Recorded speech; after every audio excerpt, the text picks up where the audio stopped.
Exercício 4. A figura mostra dois arcos de um círculo em que as cargas mais Q e menos Q foram distribuídas uniformemente.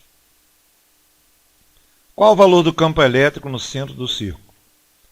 Bem, para poder resolver esse problema, o que a gente faz é dividir o arco, um dos arcos, por exemplo, o arco positivo, em pequenos pedacinhos infinitesimais de Q. Definindo a posição, a distância entre a carga e o ponto, nós podemos definir o campo elétrico gerado por essa pequena carguinha DE, certo? Mas para cada carguinha o DE vai ter direções diferentes. Então, para calcular o campo elétrico, a gente vai precisar somar vetorialmente os vetores campos elétricos de cada carguinha, certo? E isso a gente faz definindo o ângulo entre a direção da arco e o nosso referencial. No caso aqui, o referencial é x para baixo e y para a esquerda. E com isso a gente define as componentes do campo elétrico dAx e dAy. Certo? Onde, se a gente consegue definir o módulo do campo elétrico com relação à nossa variável, o módulo de cada componente, a soma vai virar simplesmente uma soma escalar em cada componente. Bom, a gente descreve o módulo de cada componente do campo elétrico, definindo a partir do ângulo θ, o dx como dE cosseno θ, que é esse lado aqui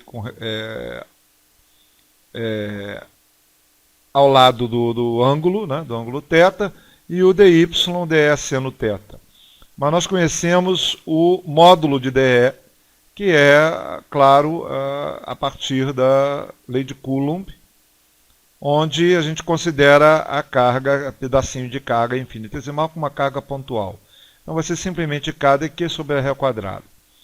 Um detalhe importante é que para todas as cargas dE, como isso aqui é um arco de círculo e está no centro do círculo, a distância vai ter o mesmo valor, que é exatamente o raio do arco.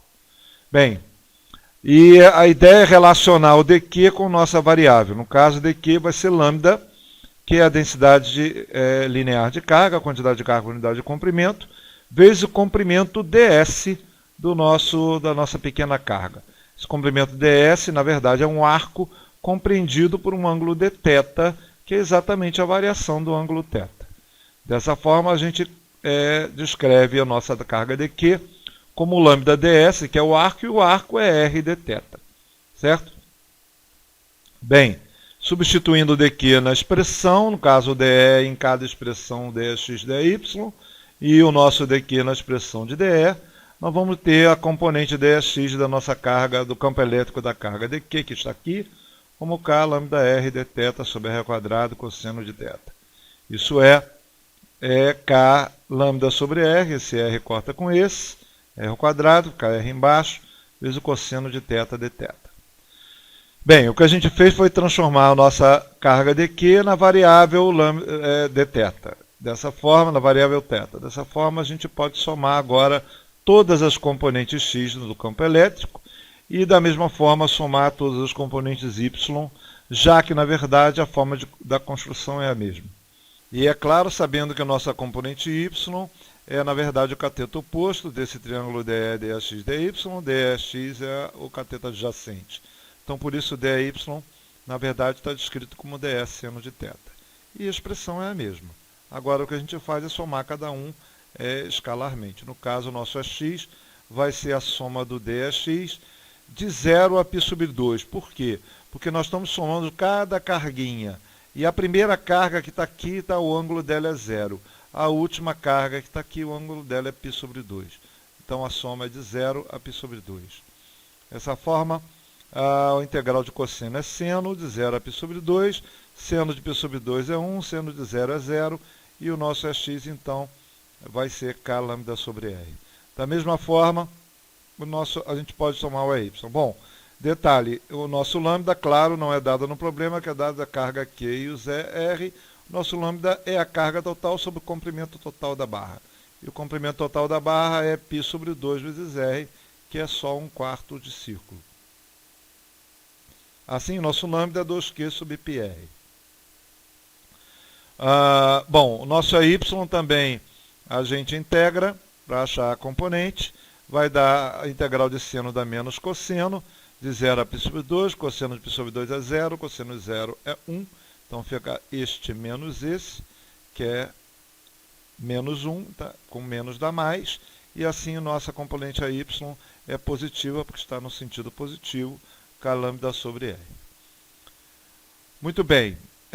Dessa forma, agora a gente pode definir o campo elétrico gerado pela barra positiva. E as duas componentes são exatamente iguais, K lambda sobre R.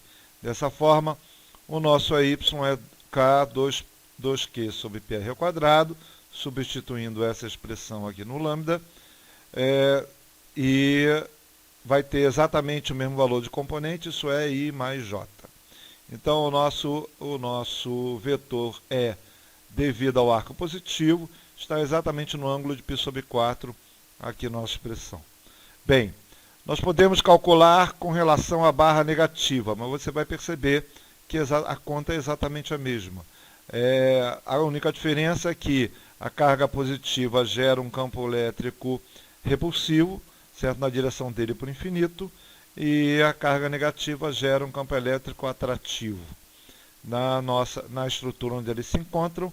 Então, o nosso campo elétrico negativo vai estar no mesmo sentido que o positivo, isso é, ele vai ter exatamente o mesmo valor, certo? K2Q sobre PR ao quadrado e mais J. Sendo assim, o campo elétrico total, que é a soma dos dois, vai estar exatamente na mesma direção, em sentido que o E mais e o E menos, já que eles estão na mesma direção. Assim, nosso campo elétrico total, que é a soma dos dois, vai estar no ângulo de π sobre 4 com relação ao nosso referencial, e aí vai ser a soma dos dois, e assim o E total vai ser K vezes um mais o outro, então fica 4Q sobre PR ao quadrado e mais J.